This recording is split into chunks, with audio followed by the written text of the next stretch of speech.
blastmusic247.com. We're changing the industry one artist at a time.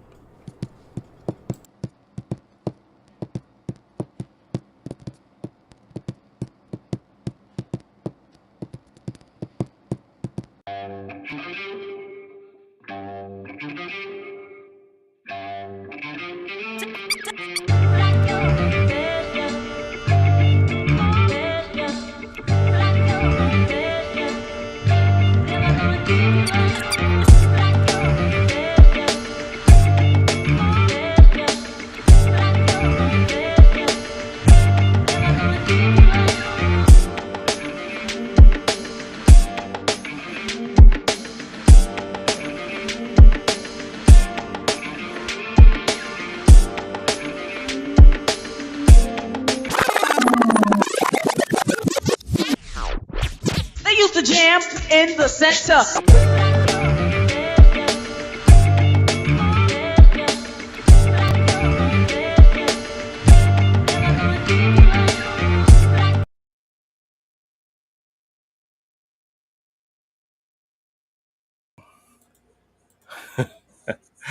Oh boy, it's just been one of those days of just technical difficulties, for real, for real. And my man Kev is now in limbo mode.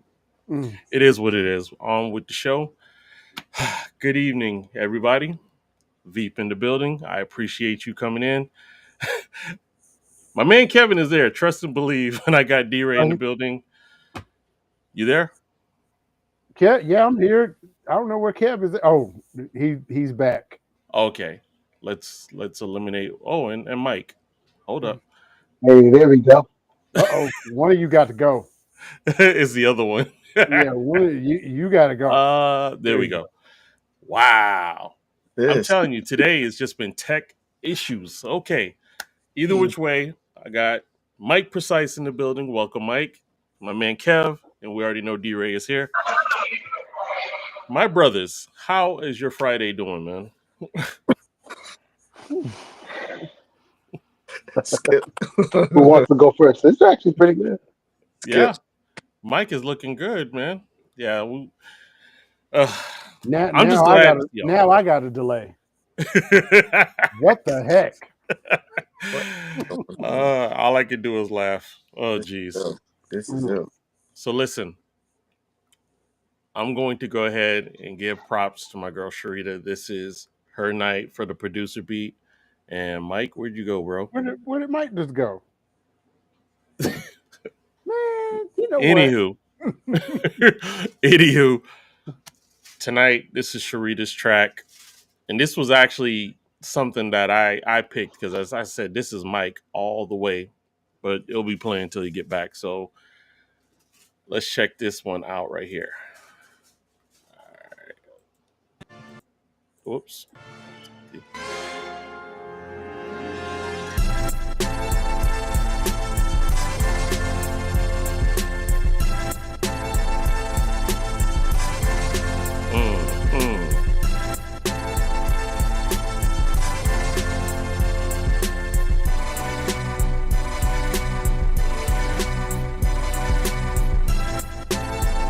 Yes, sir.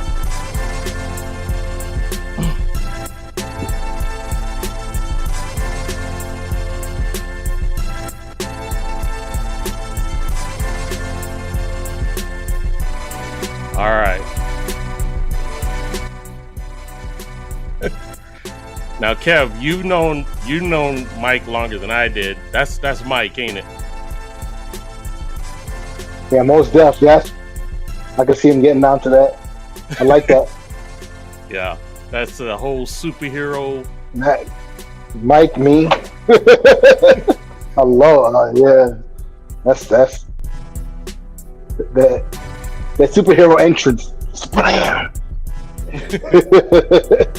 Because Mike has always loved that big band sound when it came to the boom bap. So I was like, oh, this is Mike all the way. That's fire. Well, anyway. Yeah, man. Let me turn this down a little bit. Let me pay the bills real quick. Ladies and gentlemen, thank you so much for being a part of the show tonight. We are definitely brought to you by blastradio247.com.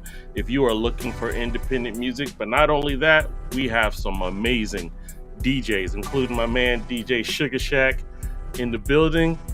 Yo, he killed it today. So every Monday, Wednesday, and Friday at 12 and 5 p.m. Eastern Standard Time, he got a section to mix. Y'all need to check him out, man, because he destroyed the music today. So shout out to him as well as the other DJs that are a part of Blast Radio.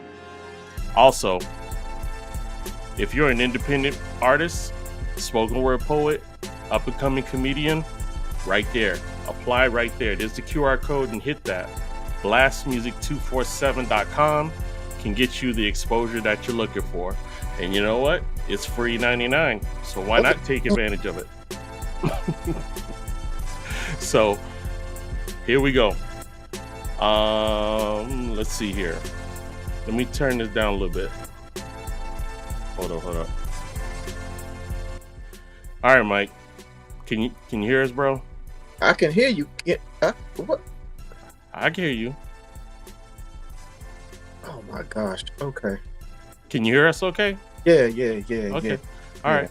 So I'm gonna play a little bit because you weren't here, but this is the song. This is Sharita's joint. Oh, I heard enough. I said this is Mike all the way. That's that. Yeah, this emotional. This is emotional. Very. Yes, it is. All right. So, man, I'm going to tell you, first of all, everybody, thank you for coming to hang out with us again. We apologize. It's just been a technical difficulty day. But you know what? We still press through. That's all that's going to happen. And,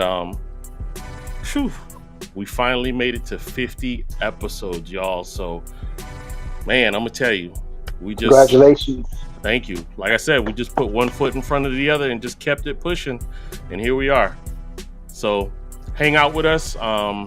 We had a really, really good conversation last week talking about mental health, hip hop, and me. You know what I'm saying? And we're going to actually continue it because that's a big piece of information to try to dissolve within 60 minutes. I mean, you can't do that. But we just wanted to share more topics and see what you think.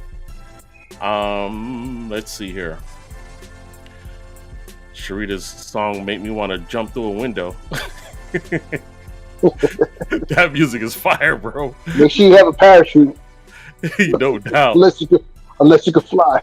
Yeah, no, this music make you want to fly. You fly with it. No, you're right. That's the whole purpose of that jump. But you better hope. You better know that you can fly.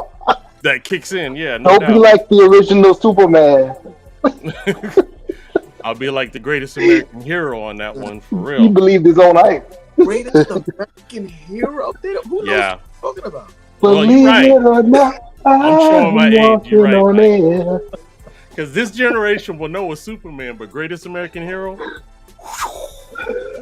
Anywho. Man, I used to love that doggone show. So did I, too. bro. That was like one of the best superhero spoofs. For those that don't know, look it up. It's on Tubi or something like that. I was checking it. Oh, for real? Tubi would be blessed to have that show. Are you kidding me? That show was a classic. I saved it. So, I got a question for you guys, and I'm going to read more into this. Is pain the price of authenticity? What does it feel like artists who have to bleed on the track to be taken seriously? In hip-hop, vulnerability can lead to praise, but at what cost to an artist's mental health? Now think about it. How much as DMX has cried out for spiritual salvation, as well as Kendrick Lamar's reflection on survivor's guilt? Does the audience ever stop to ask, what does it take to deliver that vulnerability? Are we glorifying trauma in our demand for the real music? What do you fellas think? I mean, trauma has always been glorified. I mean, if you think about any atrocity that has happened in the inner city, it is all you know. What the glorification of that is that the fact that you might have survived it, that you overcame it.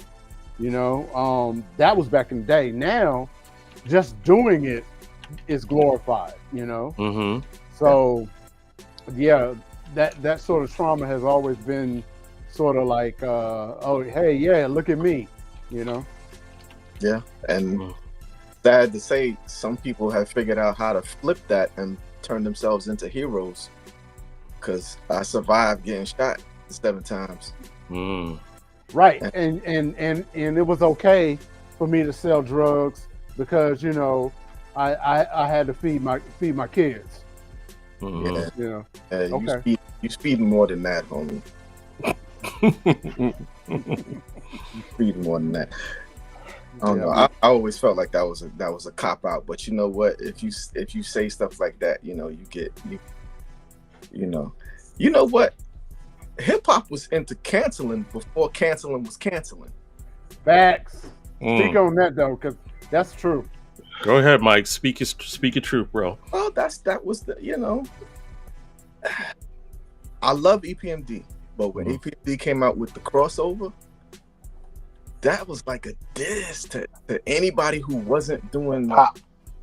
Seriously, if you wasn't like super hard and you know, it's like now what you feel like you getting a side eye because you ain't, you know, you don't talk about fighting and you don't talk about shooting and you don't talk about, you know, just there's another life to the street other than violence.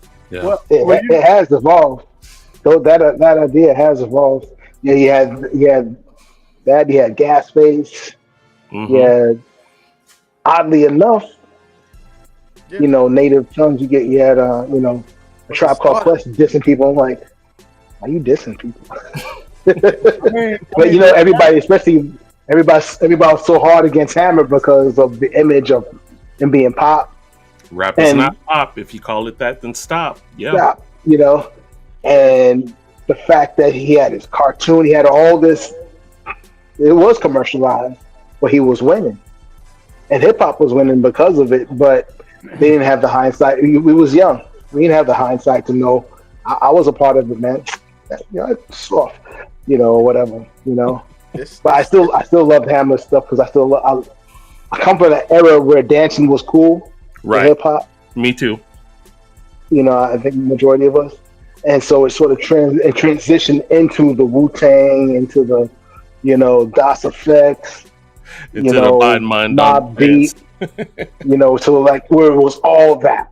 Because before it was a mix. You had your hard, you had your dance stuff, you had your conscience, but it wasn't promoted. I won't say it didn't sell, but I think it was purposely promoted. You know, that image, that hardcore image was really promoted. So, well, that's what they say. I forget who it was that said that they were in a meeting or heard from somebody that was in a meeting saying that we, you know, the corporate higher ups is deciding we're going to push more of this music than this conscious music. Right. More of this, you know, hard, violent, you know, the drug usage music, the real, and we're gonna push that more. And as you know, I wrote a bunch of stuff. I always try to just write down thoughts and notes and stuff, you know, before every show, you know, the week coming up. But you know, it's a problem when you can look back and think about that Willie Lynch letter and then start to line it up with the things that we see in our culture and in our subcultures. And it's like, man, you know, it's like, you know, the plan for us to turn on ourselves by manipulation of another population, I'll say, the manipulation from another population gets us to turn on our own. Okay, wait a minute. Just wait. Just wait. Not Mike Precise. Hold on. Because for the uninitiated, if y'all don't understand what's happening, see, Sharita's track is actually activating him, right? So it's really hard. Word. The drop bars. Like, You know, it's like it's coming out of his pores. You know, it's like, I'm trying to hold back. Oh, bro, I gotta spin on this track. Be glad I stink at flowing off the top. I stink at it. but real talk though, you know, hindsight is 2020. You know, I lived through that era too, where everybody thought that MC Hammer was a sellout, that he was soft or whatever. And if y'all remember, you know who else they thought that about was PM Dawn. Y'all remember that, right? Right. But there's a difference. Boogie Down and KRS rolled up on PM Dawn. That's notorious. Nobody rolled up on Hammer. Oh, they learned that quick. And now we know why. We didn't know why then. We know why now. Don't crack on them patented leather shoes. Hammer don't hurt him. You know Word. That song was real. You might not make it out of Oakland for real. Yeah, Hammer did not play that. Hammer did not play. But you're right that there has always been this sort of cancelization of what someone has defined real hip hop as. And if it doesn't meet that criteria, now all of a sudden you're a sellout or you're a perpetrator or you're this or you're that. And for me, what I used to see back then was anybody that purposely tried to put a message in their rhyme was seen as corny. Mm-hmm. You know what I mean? Mike, right. Like back in the day, like, you know, you be at church and some elder or some deacon, well, we need to reach the kids. Hey, Mike, write a rap and reach the kids. You know what I mean? And it'd they be still like, do that to these days. And they still do that to this day. So it's like, yeah. Me and this dude did that in the streets. Me and Kev. I had started. I drug Kev up on stage when Kev was nervous for it because he ain't rapping in front of people in the street before. We was. And we went from the church to. But Kev, he throw it up. He act like nothing was even happening, bro. We actually did that in the streets. That prison ministry with Mel. Mel was notorious for that. Yeah. Shout out to my man Big Mel. Big Mel. Some jail kids and the men too. I went to a few facilities back in a couple of times. That type of they appreciate it though, man. I mean, they appreciate. Yeah, I have a thought that sort of came to me. That self-canceling or whatever, what you technically became the soundtrack for the school to prison pipeline. You know, and it still is. You know, now it's become drill now. And now they don't even have to go and follow anybody. They just gotta listen to people's records. they dropping local on themselves and what they doing, and it's sort of wild, you know. You know, it's like this old joke. It's like an old joke I saw a comedian say. I want to say it might have been Damian Wayans, and he was like, some street dude got his name or something on the back of his jacket, and the cops go, hey, you come here, whatever his name is, and he turned around and was like, who snitched? You know, it's like your name is on your back of your jacket, bro. You know what you I mean? Got it tatted on your face. You got a big chain that says Raheem, right? And you just told everybody. That to me is what drill music is now. It's like, wow. Not only are you telling them what you did, you're telling them what you did with the body, you're telling them what you did with the murder weapon, you're telling them what your alibi was, it's like, really? And who was with you? Right. Like, really? So I wish Sharita was here to address this Young Thug thing. But that kind of segues into the Young Thug situation, because they're trying to say that his tweets or whatever it was. It was threatening but it's like none of that stuff. He didn't say any of that stuff. It was all other people that said it don't matter, because a couple of years ago, and I want to say it was directly related to the whole Young Thug thing. There was a court case that basically said that they can use rap lyrics, and rap lyrics are now admissible in court. Wow. And so what that also pertains to is your social media, your any response, anything that represents you is now admissible in court.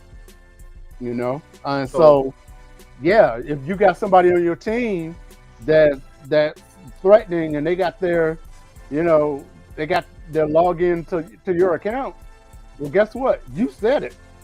So does that apply to more than just rap stuff? Does that apply to more than just hip hop lyrics? Of course. Does that? But think about it. But Mike, think about it. Think about, like, the feds have been tapping people for years. Oh, this a whole. I thought it was like a division that's just for hip hop. It is, but I mean, I'm just saying. Think about it. They go through people's garbage. They go through people's bills. They go through whatever. And so it shouldn't be a big stretch, especially if you're going to get so specific. You know what I mean? If you're going to, date, time, the street, the murder weapon, where the bullet hit him. I mean, ever since the Black Panthers, bro. Ever since the watching. And funny, while I'm not really all that familiar with Young Thug, I am on the surface. I find it very, very fascinating about this DMX lawsuit that his ex-wife filed against the estate, because therein lies, once again, the language of a recording contract. And I don't know if we want to get into this now, if we want to wait until after we got a few minutes, I guess. Whatever. Yeah, go ahead. Yeah. So basically, his ex-wife, DMX, and his, rest in peace, DMX. No his doubt. wife, him and his wife, I want to say they split up. 16.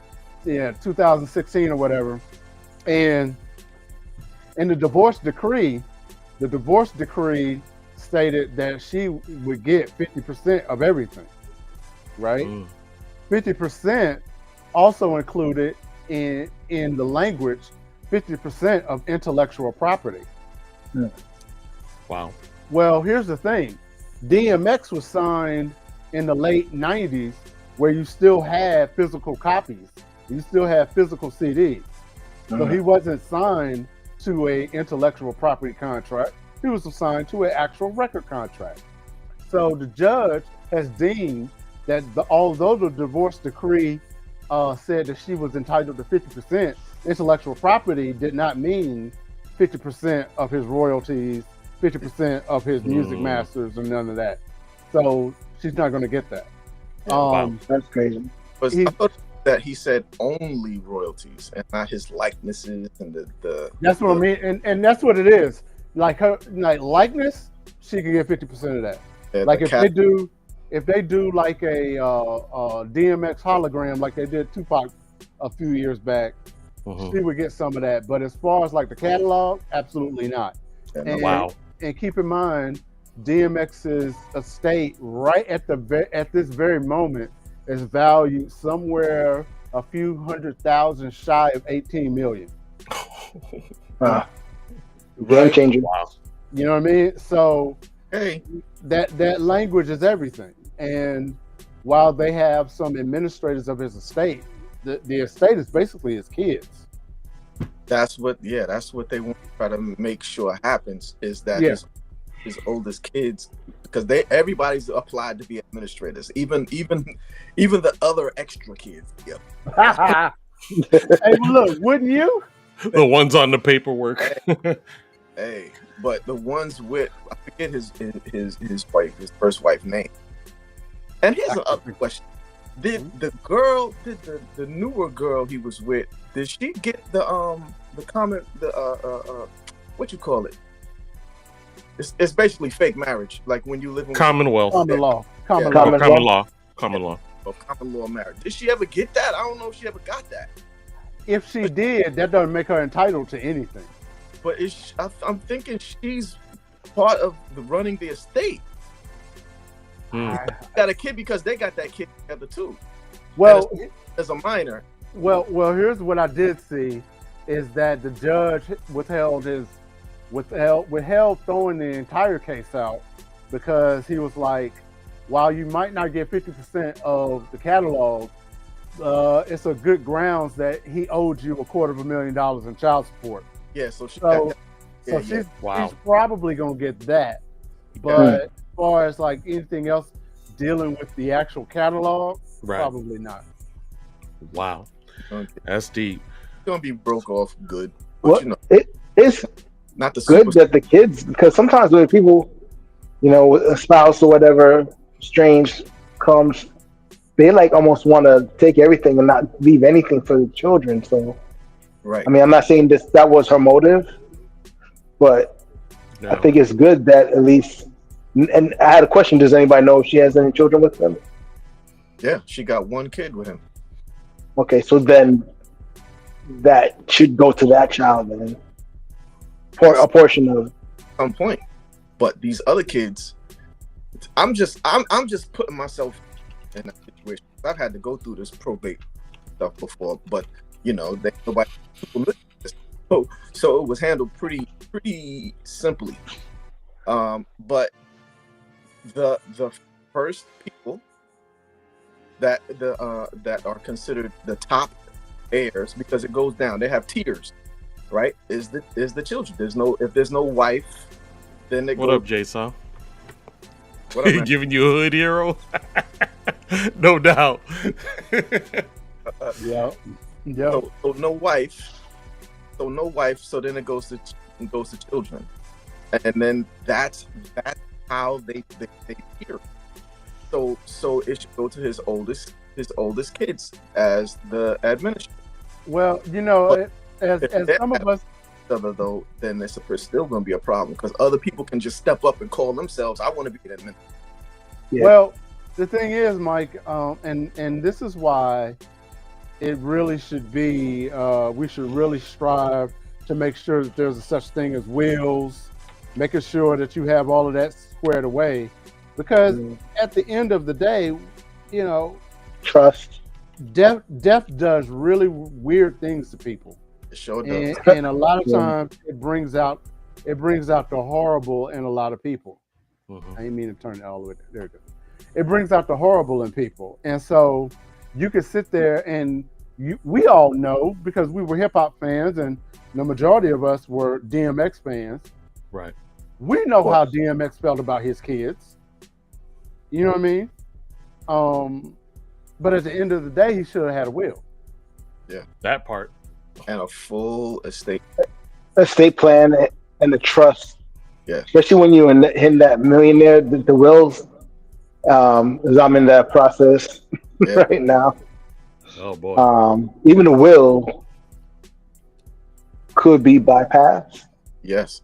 But if you have a living trust, everything's under a living trust and nobody can touch the living trust.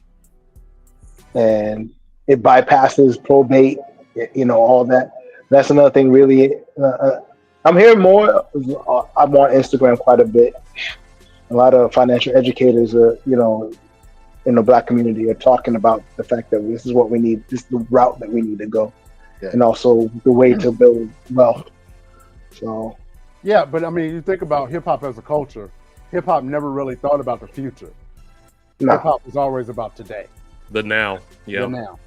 And so that might be something that really we need to start striving to implore people to say, hey, make sure you got all of this straight, especially when you got millions and millions of dollars. I have seen people fight over old furniture, let alone a few million.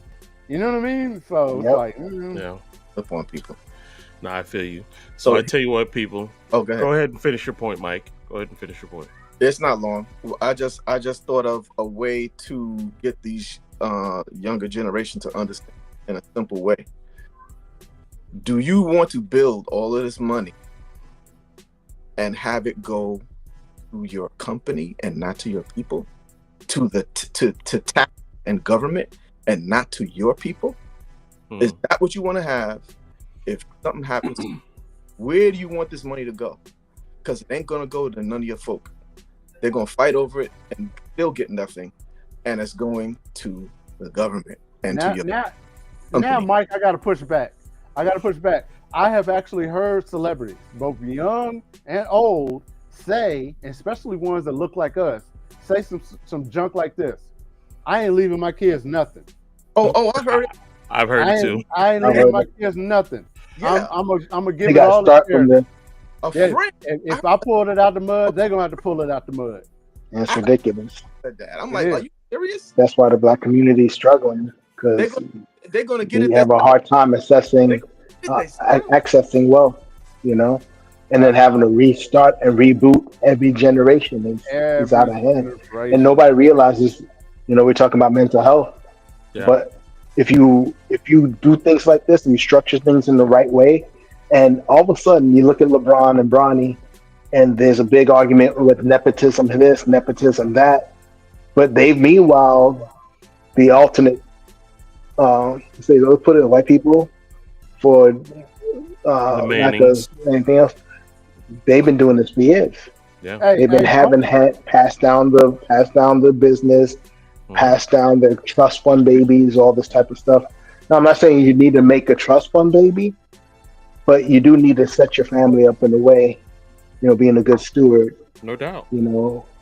And where they can build and then they can make more. It's not necessarily that they have to be lazy. They could take it and make their dream happen.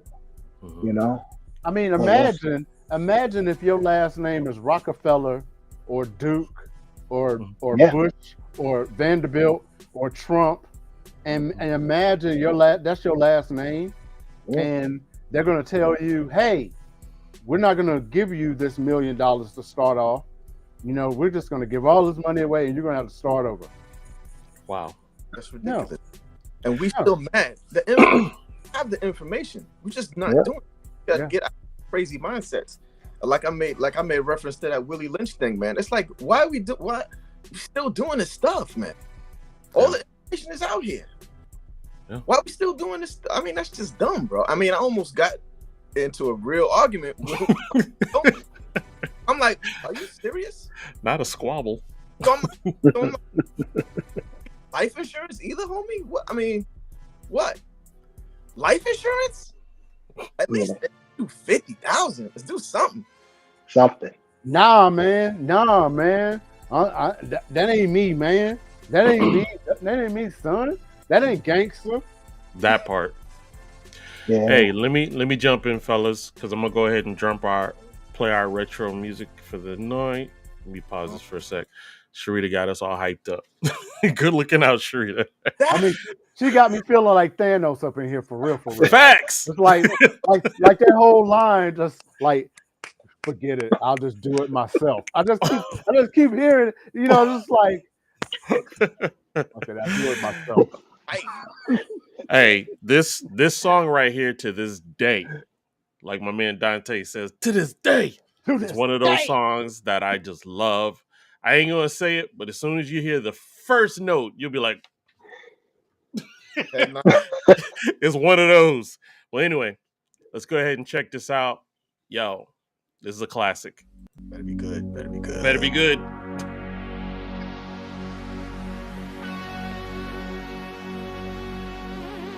Oh. Oh my God. Very interesting. Get busy, y'all. Friend Mr. Joseph.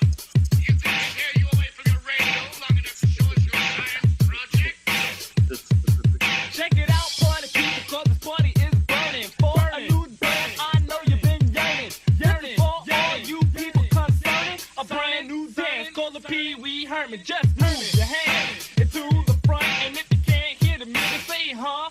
What? As you're doing this dance, you might hurt your back, but just look at the crowd. Say, I meant to do that. It's the Pee-wee Herman new dance sensation. Just go with the flow, cause it's keeping the naked. So come on, everybody, rock with Joeski and the T. This new dance called the Pee-wee. It's funky fresh, so don't ridiculous. So get on the floor and get off your bicycle. If you don't know how to do it, you better start learning this brand new dance called the Pee-wee Herman.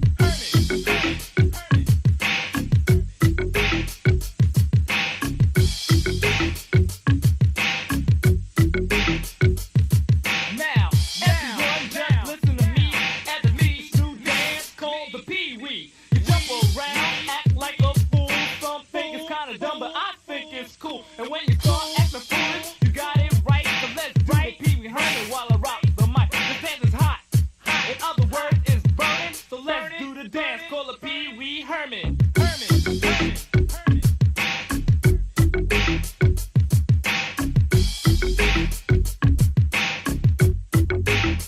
Check it out, y'all.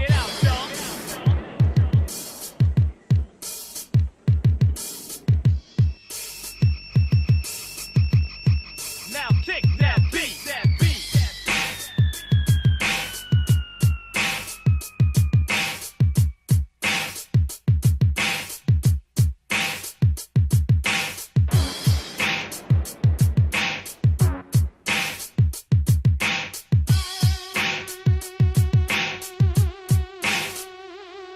They'll be doing the Pee-wee every jam you enter. The journey along the Pee-wee Herman's great adventure. It's not hard, it's easy, you see. Just act like Pee-wee Herman, very stupidly. Some think it's dumb, some say it's cute. Throw on a bow tie, a tight plaid suit, your high water pants and your 5-inch heels, and now you look like Pee-wee Herman.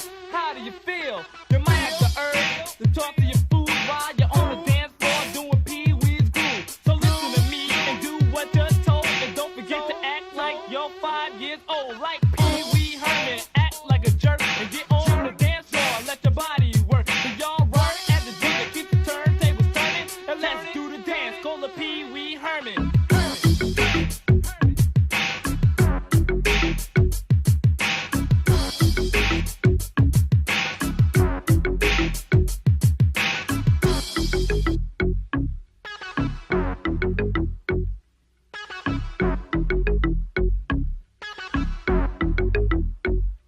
Yo, going out to the DJ Cool Chris, wherever you are, shocking it on in the park center. You know what I'm saying? Columbus High School out there doing the Pee-wee's dance. My cousin Louie Lou be Pee-weeing out there in the rooftop, you know what I'm saying? Word up to my partner, JB Money. Entertainment Records, rocking it on. To the girl Karen from the uptown side, you know what I'm saying? To the girl Naja. My little sister Laura Shanice that be doing the Pee-wee on the downtown scene, you know what I'm saying? Ha-ha. To the East Freaks, the masters of the Pee-wee dance. My man Chuck, chill out wherever he at. Little East Freaks be rocking on. To the homeboys from Cedar Hallway, easy and born free. To my mom, she be doing the Pee-wee too. She be rocking it fresh. My man Miss Davis be doing the Pee-wee 247.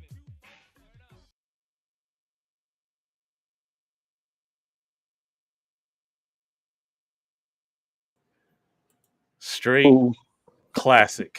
Straight classic. Joeski, Hey, woman that's so Joeski love. yo, did you see my man Ice-T up in there? He was the dude that was in all red cap, Oh. red jacket. That was Ice-T.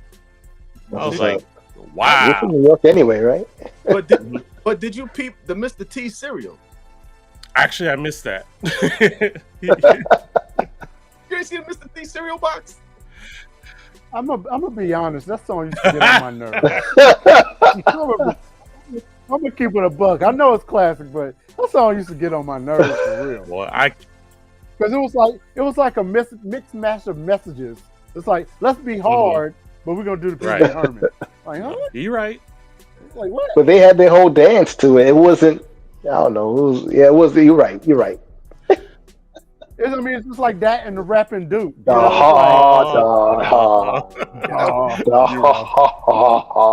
That was just I hated the rapping Duke. That was my joint. I hated it. You and know, or your boy with the roaches. Oh man, that's Bobby yeah, Jimmy. Bobby Jimmy. Oh my god, that was horrible. But wait, there's more. Indeed. There is more. I'm gonna tell you that song to me still hits.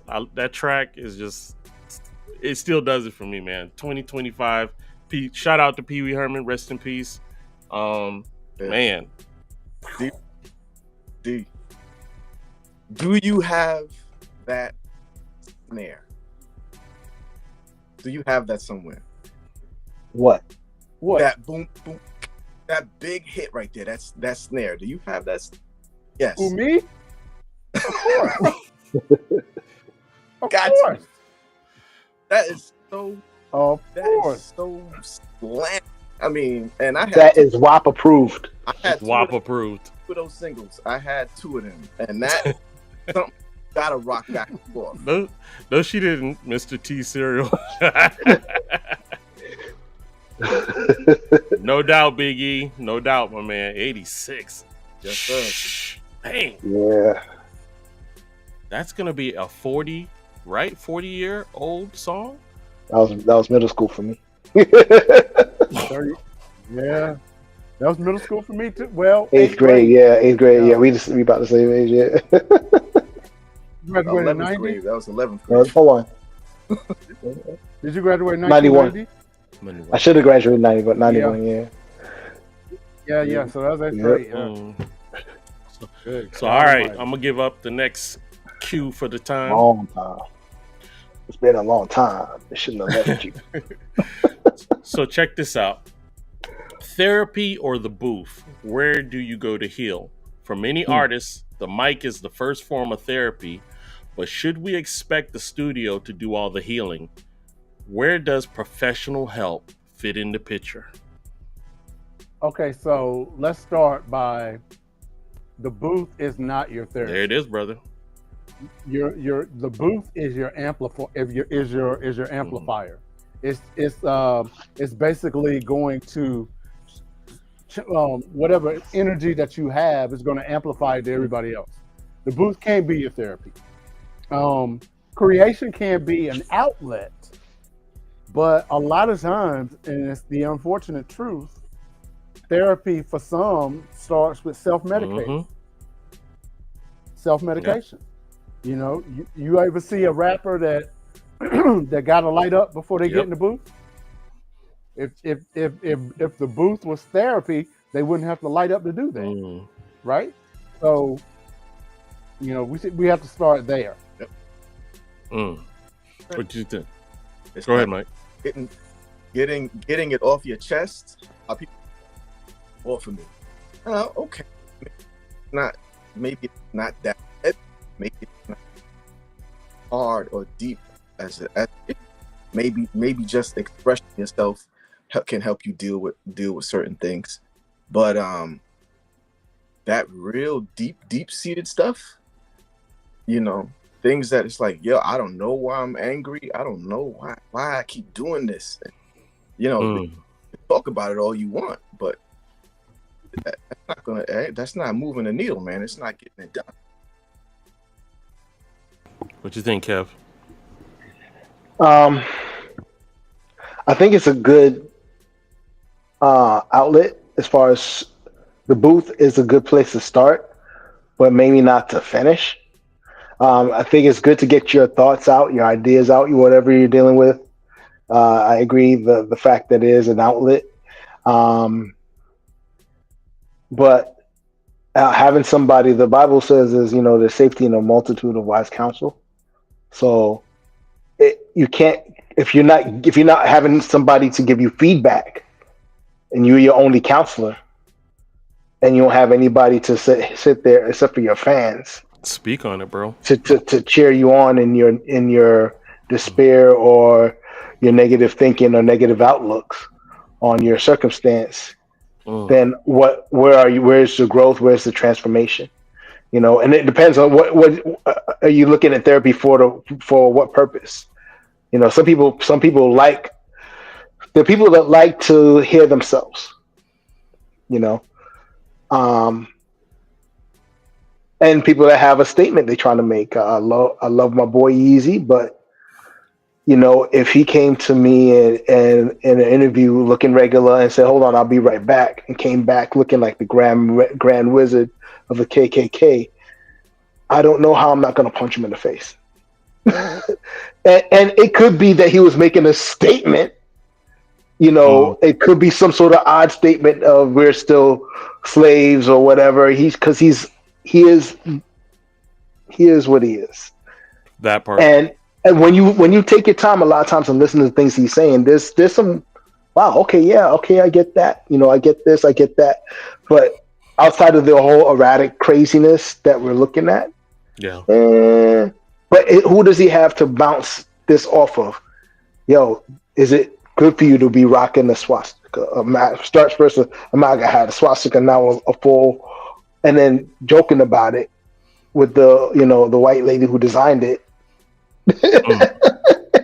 It's like in the interview, and I'm like, bro, it took everything for me to watch it, and then just watch it quietly, and then process this, and try to come up with something else besides the fact that if this ninja didn't come, it came to me as a black man, wow, dressed like that. So again, I still try to offer grace.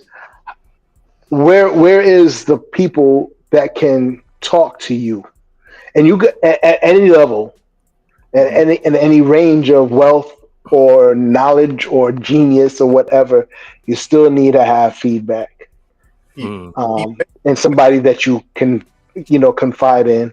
Now, my thing is a man, and most men, and traditionally black men, I know we have issues with traditional therapy.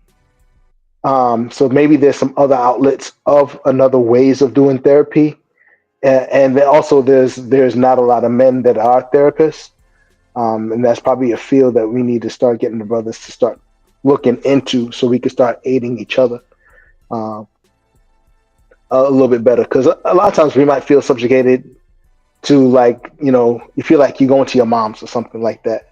You don't have that same. You don't really feel like you can really be free. Or if the therapist say like it's a relationship situation, and the therapist is like, let me talk to your wife. You're like, why you want to talk to my wife and then want to talk to me? You know what I mean? Yeah. And it almost feels like they doubling down on you for whatever you're going through, or whatever in a relationship. So it has a little weird thing. Since we're boys, we're very active, and I've heard therapists talk about like having some sort of active therapy where they're going for a jog and processing, or doing something physical and processing, and that being probably something a better modality for men, because we are physical, right. So, all right, appreciate that. Yeah. Let me add on to it. It was saying that hip hop was born in pain, poverty, racism, broken homes, but also in joy, resistance, and brilliance. Still, while storytelling is powerful, it's not always enough. What does healing look like outside of the verse?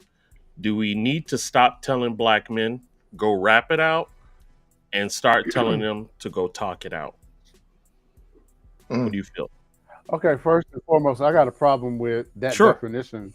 Hip hop was not born in pain and suffering, right? Hip hop, pain and suffering and trauma response might have been some subject matter, but not itself. But these were not group therapy sessions at these parties. That's right.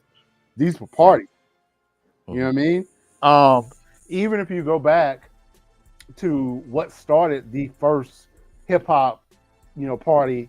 Yes, there was a murder. Yes, there was gang tension, but hip hop started really as a trauma response.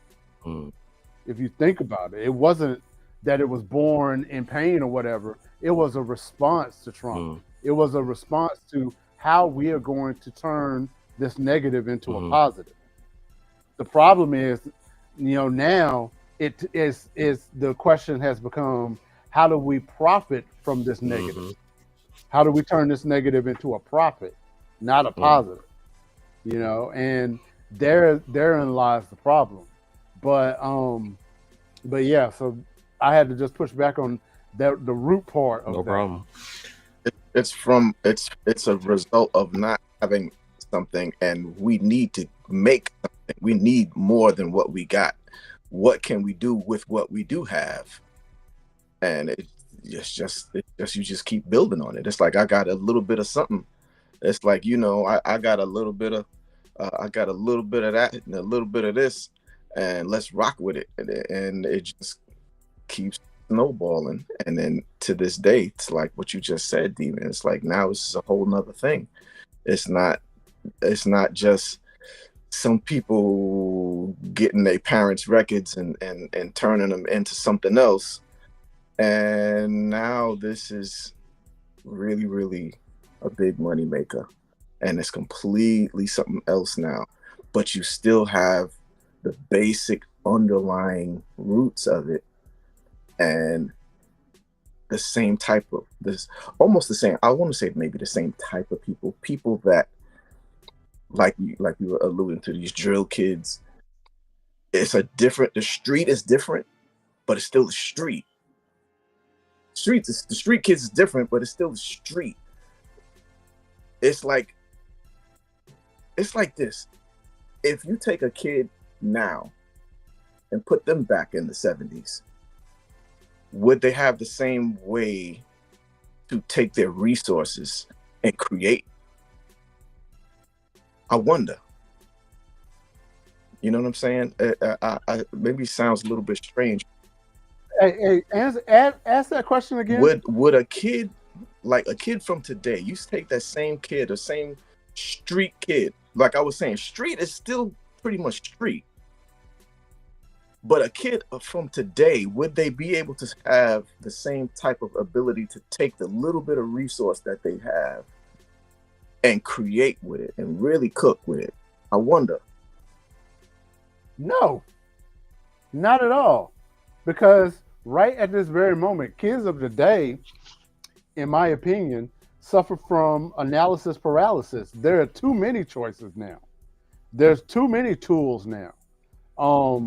Back when we were coming up, if you wanted to learn something, you had to get your butt up to the library. And even if your parents had enough money to buy some encyclopedias, you at least had to crack the thing open and read. So no, not at all. I don't think so. The average kid, not an exceptional kid, an average kid. There's an overall lack of creativity, and it's pretty scary, man. There's so many things to provoke creativity that they don't have to use their own, aka AI. Yeah, I think it's just different. Because of everything that they have. So if you're talking about taking them outside of their structure and putting them in our environment, in our time frame, I think it would take a little adjustment. But I think humans are the kind of creatures that, after a while, you just leave a kid with a pencil and a pad, like they will do something, or you leave them with a turntable and a record. They'll do something. Now, of course, with progress, everything's evolved. Back in my father's day, my father, if he were to be alive, would be 103 today. Wow. He passed at 89, right? But he would be 103 today. He was born 1922. Him, a stick and a knife was entertainment. Yeah. You know what I'm saying? Right. A wheel and a stick. Yeah. And he used to tell me stories. We had a stick and a wheel, and we would just sit down and just roll the wheel down and run. But they were moving and they were doing, you know what I'm saying? And right. we came up, okay, we had no wheel or stick. Our wheels had a BMX frame to it, and we were trying to do little tricks and doing, so we were creative. So I do think, I think I agree with D-Ray the majority of kids would have a problem. I can't say that every kid What's would up, have a Mike? problem with that. I think if you take away that, it would open up uh, the ability for people to create, the young people to create. Um, so Yeah, I'm just And wait a minute, before we move on, Kev, I want to send a special shout out to your father because I've been secretly doing the math. You said your dad passed at 100. He no, no, would have no. He been would have. He passed at 102. 89. He passed at 89. And given that I know how old you are right now, that means your dad was still getting it in his 50s. My Give it pops was up 50 to years your old. dad. Make it clap. Make it clap. Yeah, man. Jamaican men don't play, man. Yeah, That's man. right. I, Yeah, my man. my Yeah. my eldest brother and my sister, they were twins. They passed. He's 76. My eldest brother. So yeah, and then yeah, so there's a gap. Even my closest sister with 14 years. I'm the surprise.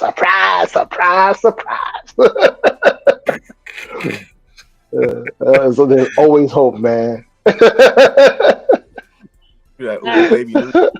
Fact. They were just built different, though. I'm telling you what. I got a story. I love to share this.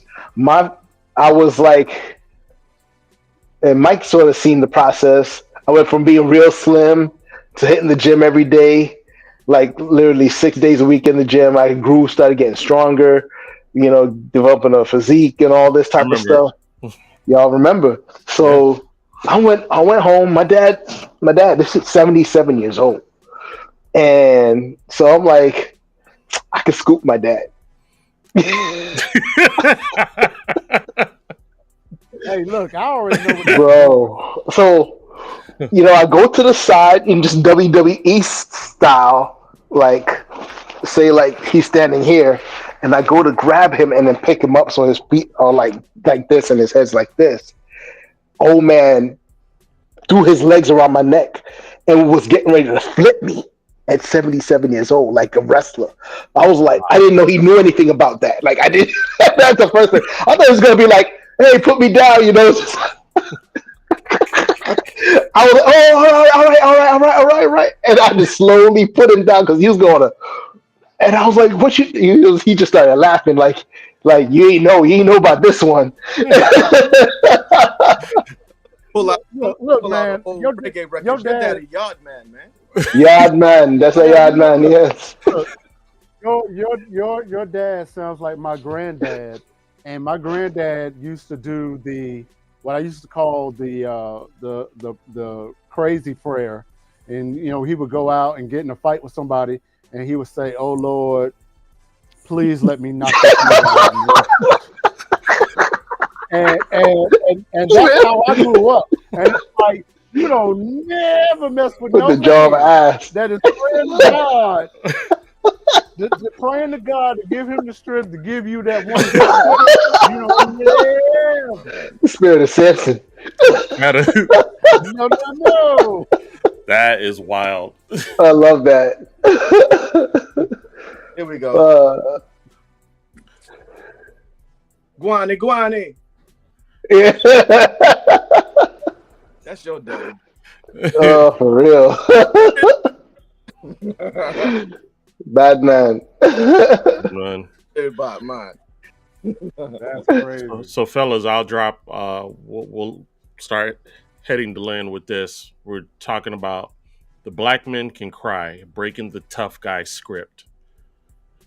In genre built on strength and dominance, how do we make spaces for softness, fear, and emotional release, especially in Black men? What do you guys feel on that? Gotta get over Can I this. go first? I like to say it's like vulnerability. We have to. You and I were talking earlier about a certain rapper, Lecrae, and him being really vulnerable with all the hits he's been taking over the course of years. Yeah. You look at biblically, you look at King David. You know, he lost everything, and they were about to stone him, and he cried, And I always was one to hold to the adage of, if God didn't want men to have tear ducts, if one men to cry, He wouldn't give us tear ducts. That So part. there's a reason for us to have these. But again, we're afraid. We're afraid of each other, so we sort of kind of stay away from each other when it comes to this. Unlike women, Right. there's a meeting in the ladies' room. It'll be back real. So, they're going, oh, this, that, and the other. And they talk about everything. But even looking at that song, they communicate in a different way. They speak so many more words than we do. And Right. we speak differently. We may not have to have all the words, but maybe just being around each other and be like, yo, man, this is what it is. Yeah. And we can express that. And I think I'm hoping that the younger generation, I think they're going a little bit too soft, but it's better than nothing. I think the younger generation sort of kind of getting it, and I think they are a little bit more in touch with their emotions than us and our predecessors. But I hope it can get better. The conversation is turning it. We're speaking of it more. If us older generations are even talking about it at all, at least the needle is moving. Whereas our parents' generation, it was not even what's that? I mean, if there even was a conversation, like, Facts. oh, you crazy. That was never a thing. At least we're talking about it, and people are going. So that in itself is progress, and it's just, again, if it's gonna go too far, if that's possible, I don't know. You can't, certain people are getting dissed in society for trying to hold on to their masculinity, which ain't we supposed to do that? So keep your masculinity, but address issues with I'll say with wisdom, with Facts. understanding. Yeah. Right? It doesn't mean you're being feminine. It means you're being wise. It means you're taking care of business. That's what it really reframe it to what it is, to make it something that we as men should be doing all along. You got anything, D-Ray? The only thing that I'll say as we are landing the plane, to thine own self be true. Learning yourself, who you are as a person, and being able to accept who you are is really the first steps in getting that kind of mental health healing.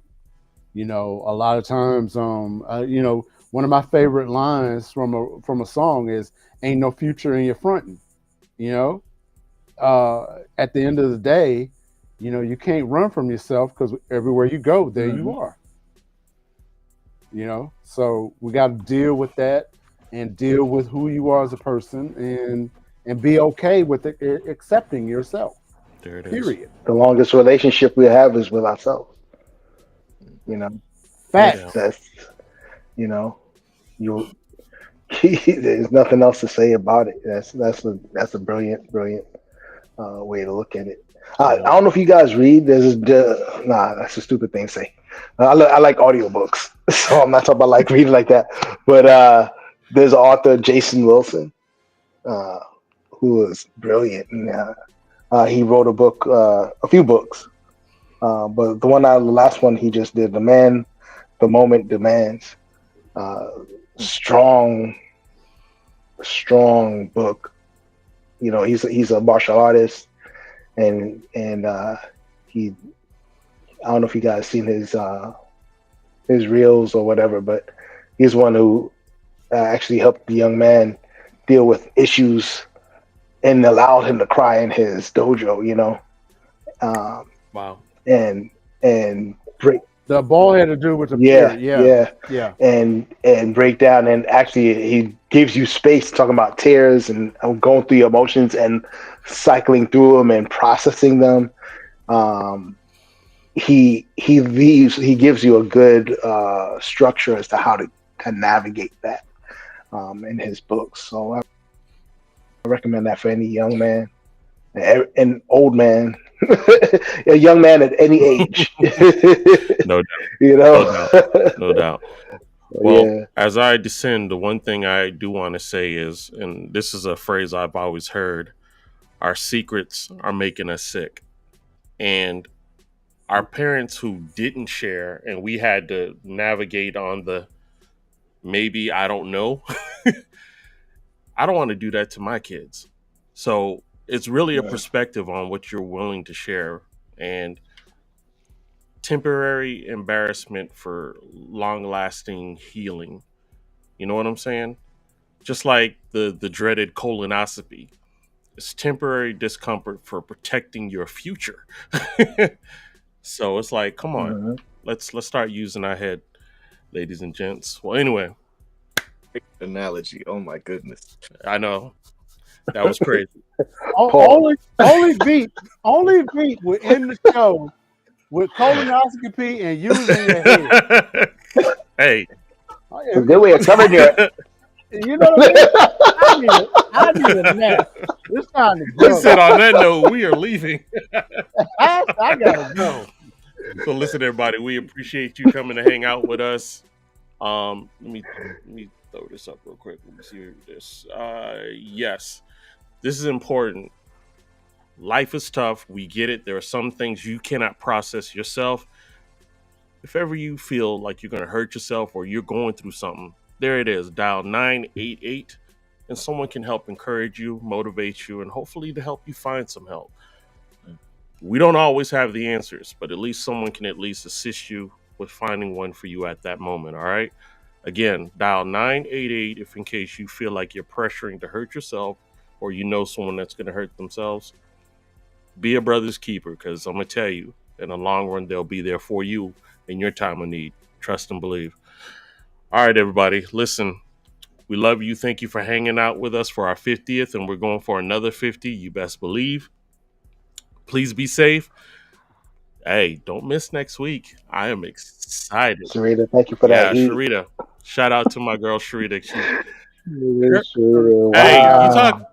Sharita got us ready to throw planets at people. You talk about a superhero duo team, because Sharita's hubby is DJ Sugar Shack, and he destroyed the radio station today. So it's like those two were just amazing. I love y'all both.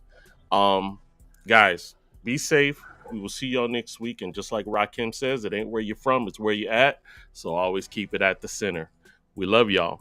Be safe. Peace. Play that Sharita track. The other track.